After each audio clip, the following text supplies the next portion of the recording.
Al inicio veíamos cómo Juan en capítulo 1, verso 14 nos decía que ha visto la gloria de Dios sobre el Hijo unigénito y lo describe a Jesús con dos palabras, lleno de gracia y de verdad.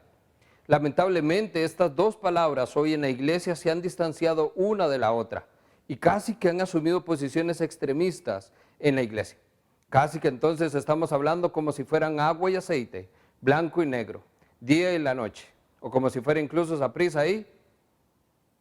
No vaya a comentar que la liga, porque estamos hablando solo de equipos que han llegado a los 30. Ahí es para demostrar nada más que la verdad no peca, pero incomoda. Pero bueno, no hemos venido a hablar de fútbol, pero sí quisiera entonces que esta noche hagamos una dinámica y lo que vamos a hacer es, vamos a hacer entonces dos equipos. Vamos a hacer el equipo de la gracia y el equipo de la verdad. Lo que vamos a ver hacia el final de esta noche es cómo entonces estos dos elementos, estos dos equipos que parecieran ir uno en contra del otro, logramos encontrar un punto de balance, un punto de equilibrio en el ejemplo de Jesús. Vamos entonces, comenzando con el equipo de la gracia, el equipo rojo. Son personas que piensan siempre en el amor que cubre multitud de pecados. Son los que abrazan a todos y perdonan fácilmente. Son un poco ingenuos porque no le importa lo que hagas mientras no te vean haciéndolo. Y son del pensar que mientras todos nos llevemos bien, no hay por qué incomodar con un pecadillo por ahí que tal vez no significa mucho. Ahora tome en cuenta que muchas veces estas personas que son simpatizantes de la gracia van entonces a bajar el estándar de vida a la cual Dios nos ha llamado a vivir.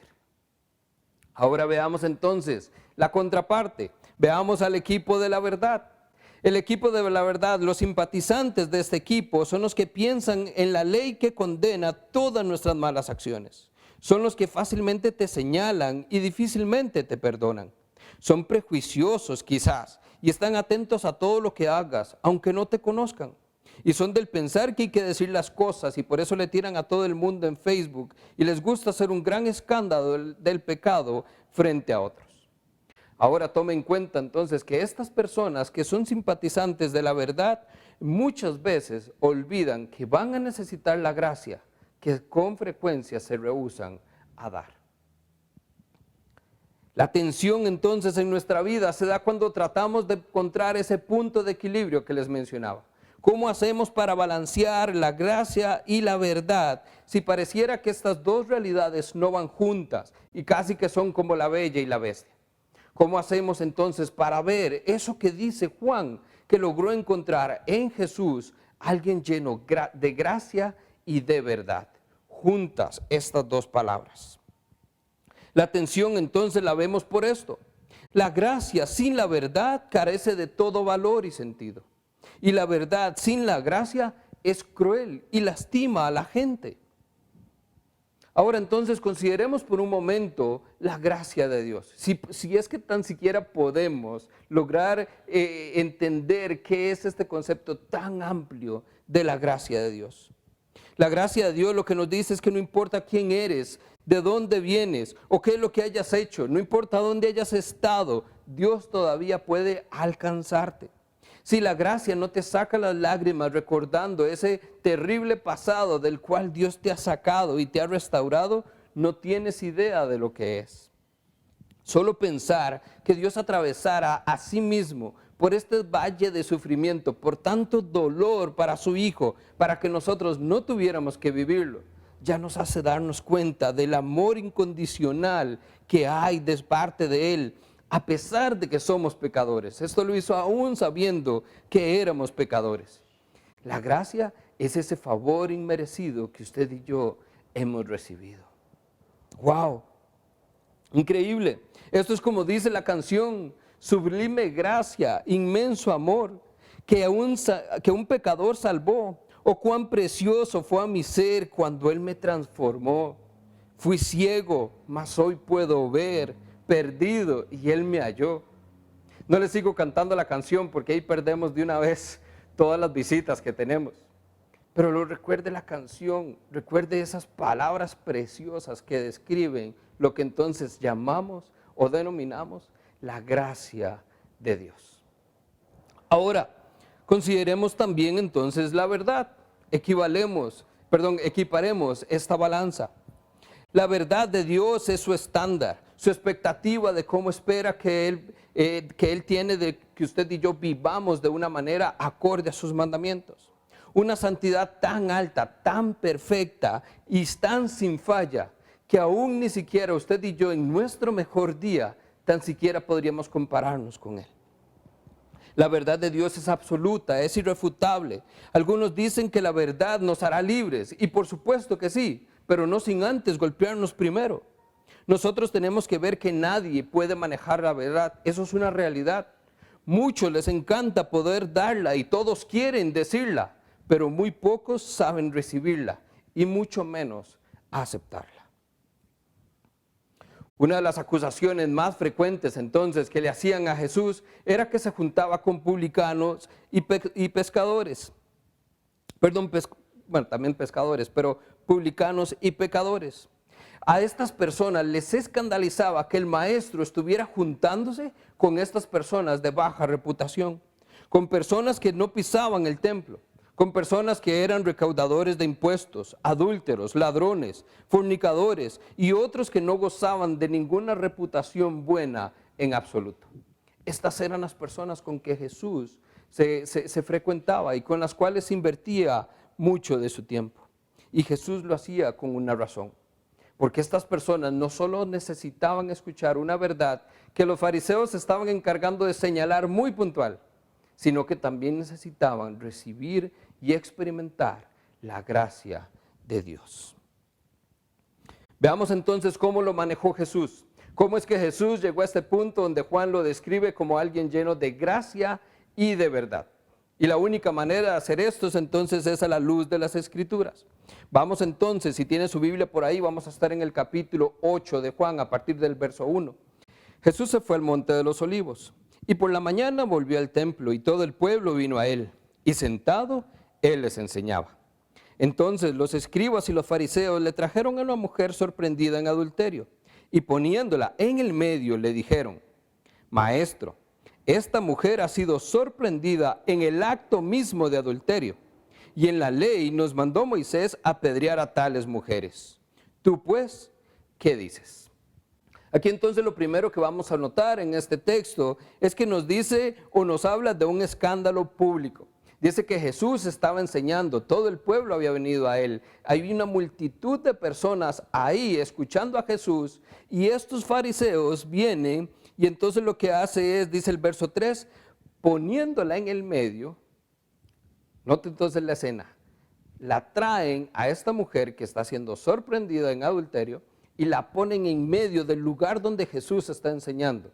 Es decir, no solo están poniendo entonces los ojos de Jesús sobre esta mujer, sino que todo el mundo tiene los ojos puestos sobre ella también. Ahora, esto es como de novela. Note entonces la escena acá.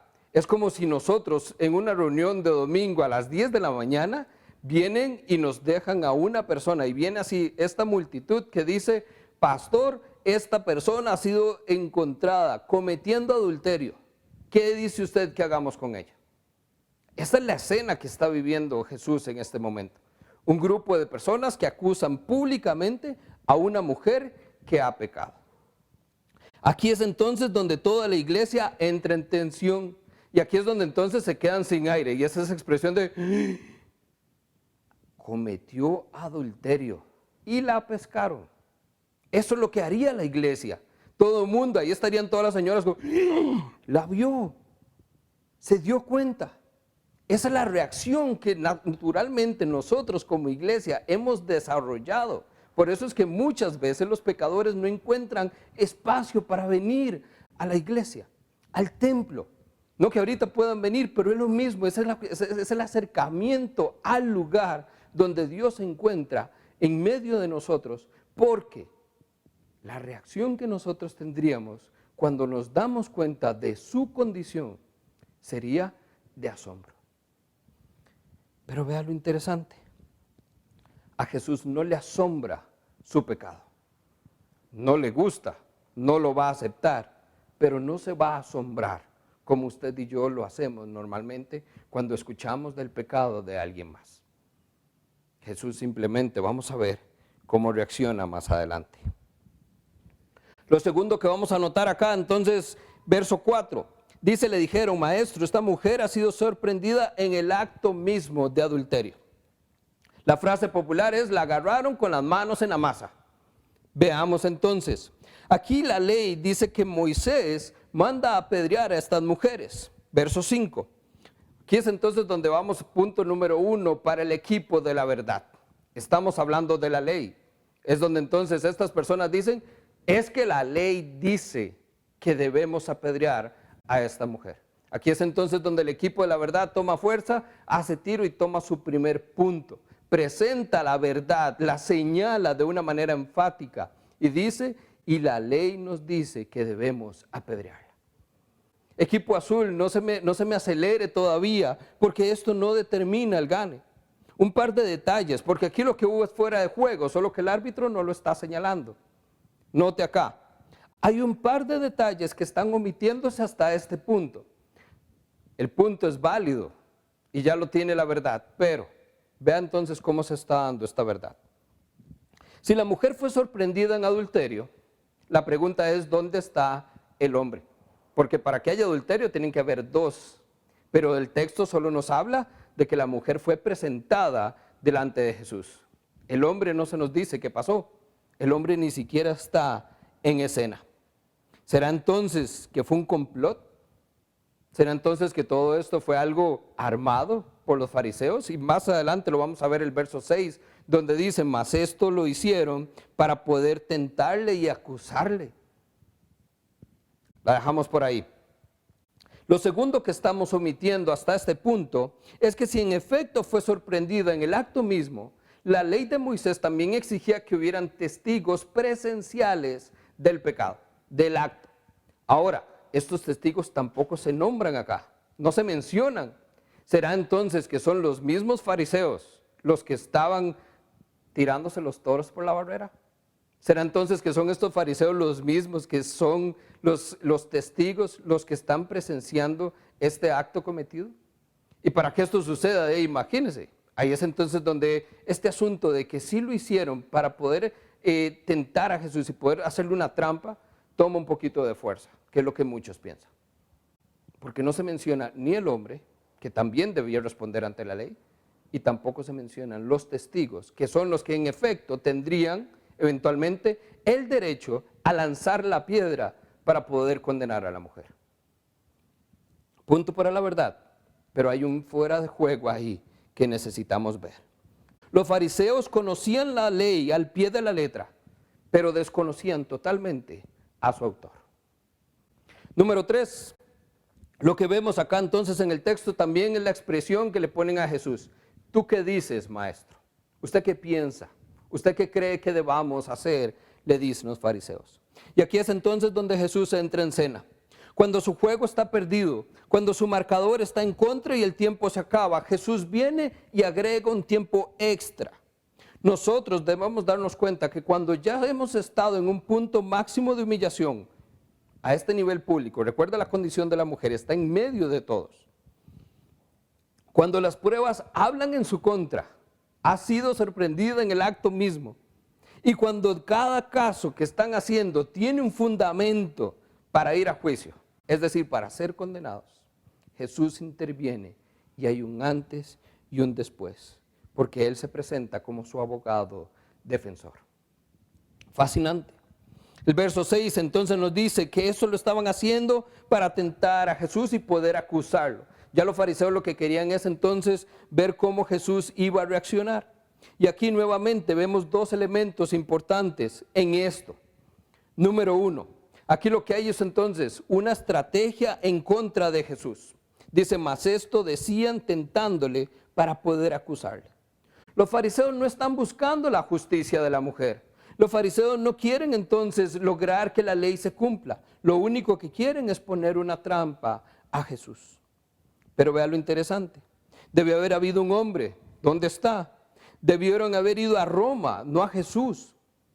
Esto es importante porque entonces, como estaban bajo la ley romana, lo que Roma había establecido es que cualquier disputa que hubiera, la única manera que alguien pudiera ser enjuiciado y condenado era porque iba a ser presentado ante Roma.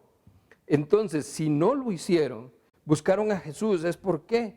¿Por qué si lo que buscaban era justicia, no lo hicieron con las autoridades respectivas? Vea lo interesante acá, porque a Jesús lo están poniendo como en una posición apenas para hacerle falta, y falta de penal. Si Jesús decía mátenla, se echaba encima a Roma porque iba en contra de la ley romana. Es decir, Jesús se atribuía el poder dar una orden que solo Roma podía dar en ese momento. Pero si Jesús decía perdónenla, se echaba entonces encima a todos los judíos por ir en contra de la ley de Moisés, por no cumplir lo que la ley decía. ¿Se da cuenta entonces la posición en que tienen a Jesús los fariseos acá? Este es todo el complot que crearon para que Jesús entonces se vea en esa posición de casi que decir, los fariseos, aquí está, lo tenemos, ya de esta no se salva. Pero vea lo interesante. ¿Cómo reaccionamos nosotros cuando nos acusan, cuando nos señalan? Y hablo de reacción porque esto es justamente lo que el diablo muchas veces en nosotros, los fariseos en este momento con Jesús es lo que están buscando, es una reacción. La reacción muchas veces es emocional y es producto de ese calor del momento. Pero Jesús no reacciona, Jesús no les da el gusto. Jesús nos muestra aquí claramente cuál es la diferencia entre una reacción ante estas circunstancias y una respuesta muy oportuna. Ojo a la respuesta de Jesús. Vamos entonces el verso 6, la parte B. Pero Jesús, inclinado hacia el suelo, escribía en tierra con el dedo.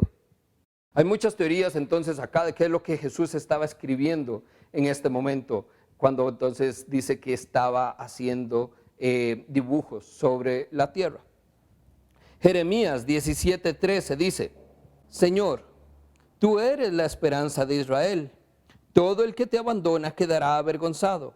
El que se aparta de ti quedará como algo escrito en el polvo, porque abandonó al Señor, al manantial de aguas vivas. Ve acá lo interesante. Esto es lo que acaba de suceder justo en la historia de Juan. Si nosotros nos vamos un momento atrás, nos vamos al capítulo 7 de Juan, versos 37 al 38. En el último día, el más solemne de la fiesta, Jesús se puso de pie y exclamó, si alguno tiene sed, que venga a mí y beba. De aquel que cree en mí, como dice la Escritura, brotarán ríos de agua viva. No te acabe lo interesante. En el último día dice, el más solemne de la fiesta, y estamos hablando de la fiesta de los tabernáculos, aquí lo que va a pasar es que entonces el sacerdote saldría del templo con un jarrón y se va a dirigir al estanque de Siloé.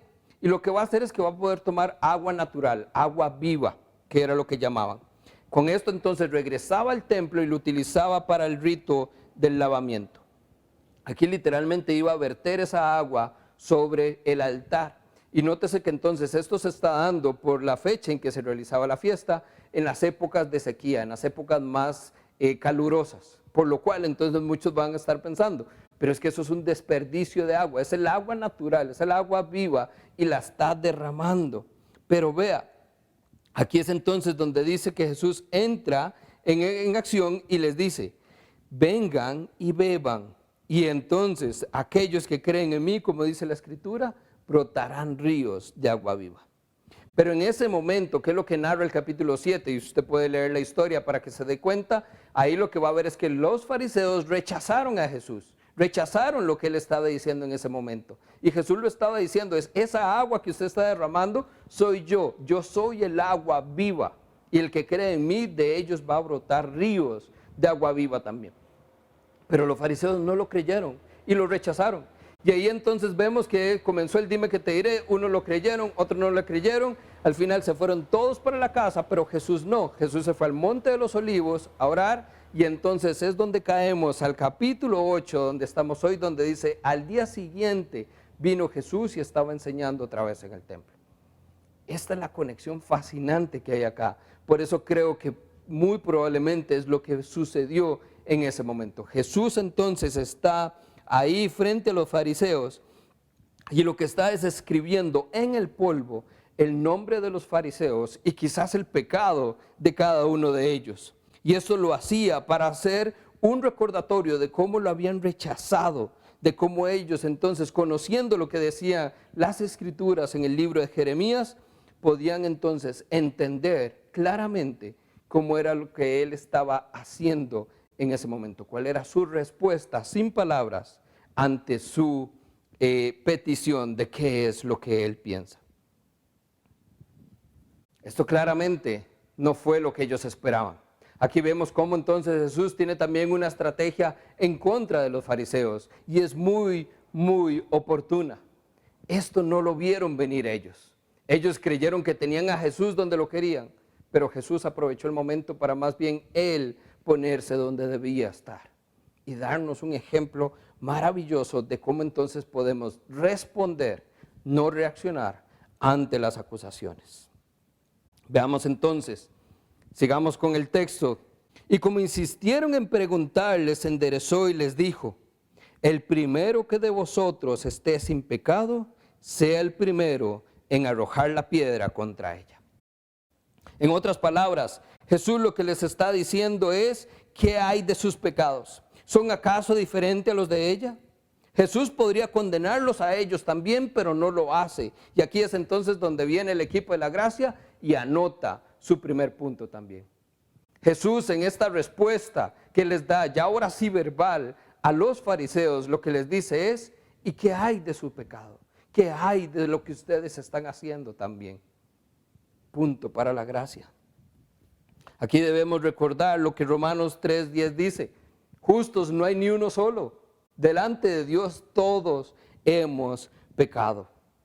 Aquí es entonces donde vemos que la piedra es un recordatorio de que no somos diferentes a esta mujer y nuestra condición no es mejor que la de ella.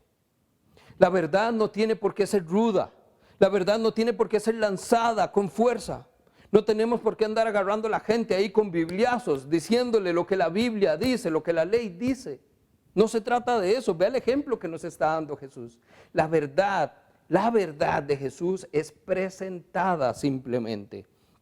Y vean cómo entonces Jesús simplemente la pone ahí sobre la mesa, la deja picando, porque lo que les dice es: está bien, pero tire la primera piedra el que de ustedes no tenga pecado. Pero ellos, al oír esto, acusados por su conciencia, salían uno a uno, comenzando desde los más viejos hasta los más postreros. Esta reacción que vemos entonces, y sí es reacción, no una respuesta, de parte de los fariseos, lo que nos pone claramente es que la verdad no peca, pero incomoda. Estos acusados por su propia conciencia, dice el texto, lo que nos habla es de esto que les decíamos al inicio. Los simpatizantes de la verdad, aquellos que solo se enfocan en la ley, muchas veces olvidan con frecuencia que van a necesitar de la gracia que tanto se rehúsan a dar. Dice el texto, verso 9, y quedó solo Jesús y la mujer que estaba en el medio. A esto es a lo que se reduce nuestra historia como creyentes. A un momento donde el mundo nos va a acusar, donde todo el mundo nos va a señalar, donde la evidencia del pecado se va a hacer pública, pero vamos a quedar simplemente usted y yo delante de Jesús. Vamos a quedar a solas con Jesús y Él entonces, esto lo que Él va a hacer es lo que va a determinar la transformación de nuestra vida para siempre. Dice el texto, verso 10, enderezándose Jesús y no viendo a nadie, sino solo a la mujer, le dijo, mujer, ¿dónde están los que te acusan? ¿Ninguno te condenó? Y ella entonces le responde, ninguno, Señor. Y aquí esto es donde tenemos que ver el detalle, no lo podemos omitir porque es sumamente importante. Los que le acusan son los que tenían derecho a apedrearla. Recuerden, son los testigos presenciales que exigía la ley para que pudieran decir, ok, sí, cometió el adulterio y entonces va a ser condenada y por ende apedreada. Cuando ya se fueron los fariseos, que eran los que le acusaban, cuando ya no hay testigos de qué fue lo que hizo, y cuando ni siquiera está el hombre con que estaba cometiendo el pecado, ahí es entonces donde Jesús le hace ver a ella por sí misma. Ella está encontrando la revelación divina, pero Jesús está haciendo que ella lo vea con sus propios ojos. ¿Dónde están los que te condenan? Ya no hay ninguno, dice ella, ni uno solo, Señor. Ahí, en este momento, es donde nosotros nos damos cuenta que Jesús le está abriendo la oportunidad para que reciba de parte de Él su gracia y su amor. Y entonces dice el texto en el verso 11, Jesús le dijo, ni yo te condeno, vete y no peques más. Aquí es donde vemos entonces la gloria del Hijo unigénito de Dios lleno de gracia y de verdad. Los dos elementos están presentes. La evidencia de la verdad en el pecado es cuando entonces la mujer se da cuenta que no está recibiendo el castigo, pero esto no le exime de la culpa que ella tenía de haber cometido el pecado. El que no esté siendo apedreada no quiere decir que no está siendo señalada por lo que cometió. Ahora, Jesús esto lo sabe, por supuesto que lo sabe, pero es entonces donde viene también no solo a presentar una verdad no tan cruel, no tan ruda como la iglesia lo estaba haciendo en ese momento, sino que entonces lo hace de una manera amorosa. Y seguidamente de presentar esta verdad, viene la gracia, el regalo inmerecido, el favor de Dios, donde le dice, ni yo te condeno. Jesús también entonces podría haberla condenado, pero no lo hizo. Punto para el equipo de la gracia. Nuevamente esta gracia de Jesús se ve extendida a esta mujer que no la merece, que merece el castigo porque sí cometió adulterio, sí fue sorprendida. Pero Jesús le dice, yo tampoco te condeno. Esta es la gracia de Dios. No lo merecía, pero Dios en su soberanía decidió extender ese amor incondicional a esta mujer pecadora. Jesús no solo estaba entonces lleno de gracia en ese momento, sino también de verdad. Jesús está dejando ir a esta mujer, pero lo hace con una exhortación muy puntual. Y vea cómo termina la historia. Yo no te condeno tampoco, pero vete y no peques más. Ahí entonces, en un giro inesperado, en el último minuto viene Jesús y empata el juego, porque hay un punto para la verdad también. No olviden que Jesús es gracia y verdad. No es una u otra, son las dos juntas ahí presentes. Y entonces Jesús le dice, yo te perdono, yo no te condeno, recibe mi gracia, recibe mi amor, pero vete y no peques más. Jesús reconoce la condición pecaminosa de esta mujer y le exhorta entonces a dejar este estilo de vida y asumir uno nuevo que Él le está presentando. Jesús no solo extiende su gracia a esta mujer, sino que le presenta también su verdad. Lo que hiciste sí es pecado, es lo que le dice.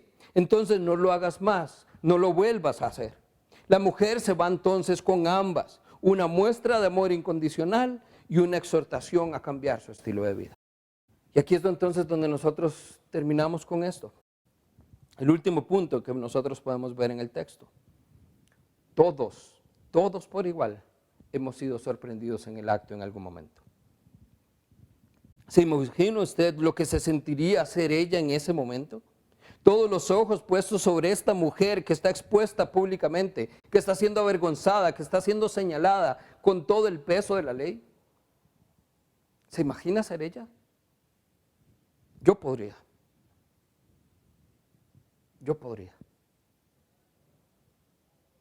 En este momento lo que vemos es que esta mujer éramos nosotros. Éramos usted y yo, era toda la humanidad ahí presente. Todos nosotros hemos sido sorprendidos en el acto. Y si la verdad nos hubiera confrontado, de verdad nos hubiera condenado. Esa es la realidad. Pero este es el evangelio acá, lo que estamos viendo entonces. Este es el evangelio puro. Todos fuimos sorprendidos en el acto, pero Jesús interviene. Si la ley nos hubiera demandado, nos hubiera condenado. Jesús vino al mundo, se rebajó, se hizo uno de nosotros.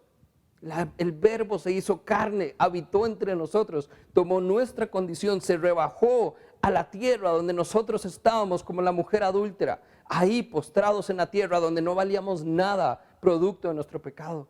Esa es la condición que Jesús toma. Pero aquí también vemos cómo Él entonces se levantó y nos salvó. Se levantó y con su resurrección venció al pecado. Esto es fascinante. Esta mujer conocía la verdad, quizás. Sabía que lo que estaba haciendo estaba mal. Y en su corazón sabía que no tenía perdón, que merecía el castigo. Pero esta mujer no había experimentado la gracia. No había recibido ese amor incondicional de parte de Dios. Sabía que había hecho mal y merecía el castigo, pero no conocía que hay una esperanza en Cristo y que a través de Jesús podía recibir el perdón y el amor de Dios. Y esa es la verdad que muchos necesitan escuchar hoy. Porque estamos tan ceñidos en presentar la verdad tan dura y tan condenadora que nos olvidamos que también la gente necesita recibir la gracia y saber que hay esperanza. Ahora vea lo interesante. Este es el punto de equilibrio. Vea que entonces estamos hablando de la verdad y la gracia. Y en medio de estos dos encontramos el punto de equilibrio, el balance a esta ecuación. El amor de Dios es el que nos permite aliviar la tensión que existe entre estos dos conceptos de verdad y gracia. Nosotros necesitamos aprender a cuándo hablar con la verdad. Necesitamos aprender cuándo extender la gracia. Pero también necesitamos aprender a amar como lo hizo el Hijo unigénito del Padre, lleno de gracia y de verdad. Ahora vea lo interesante que es lo que tenemos acá en pantalla. ¿Se da cuenta de cuáles son las siglas? Ahora yo creo que difícilmente usted pueda olvidar a qué es a lo que Dios nos está llamando el día de hoy. Estos tres conceptos no podemos olvidarlos. Porque yo se los digo muy sinceramente, yo como pastor lo que anhelo es que nosotros seamos la iglesia que Cristo está esperando ver cuando Él venga. Y esa iglesia para mí tiene que tener estos tres elementos. Tiene que tener su verdad, tiene que tener su amor y tiene que tener su gracia. Porque es la única manera en que podamos ser testigos, como lo fue Juan y sus discípulos, de la gloria de Dios postrada sobre el Hijo de Dios, sobre Jesucristo. Así que aquí viene una pregunta para usted. En realidad es una pregunta para todos nosotros como iglesia. Y es entonces donde nos damos cuenta lo que debemos hacer. Si Dios nos envía a la gente que Él quiere salvar, alguien como la mujer adúltera que vemos en la historia, ¿estaremos listos para recibirlos? ¿Estaremos preparados para amarlos, para extenderles gracia y para presentarles la verdad tan oportunamente como lo hizo Jesús? Qué difícil no poder responder a esta pregunta de una manera contundente y seguros de cómo reaccionaríamos. Porque ahí es donde yo sé, lo percibo, yo siento todavía esa tensión ahí desde casa, donde el equipo de verdad estaría muy atento para presentar esa verdad, para decir qué es lo que están haciendo mal y qué es lo que deben cambiar, con fuerza, con furor. Ahí yo sé que también estaría el equipo de la gracia listo para abrazarlos, para amarlos, para decirles tranquilos, no pasa nada. Pero en cierta manera solapando el estilo de vida que deben cambiar. Aquí es entonces donde nos presenta un gran reto y un desafío, donde como les digo, yo como pastor lo que quiero es tener la iglesia que Cristo espera ver cuando Él regrese. Una iglesia llena de verdad, de amor y de gracia.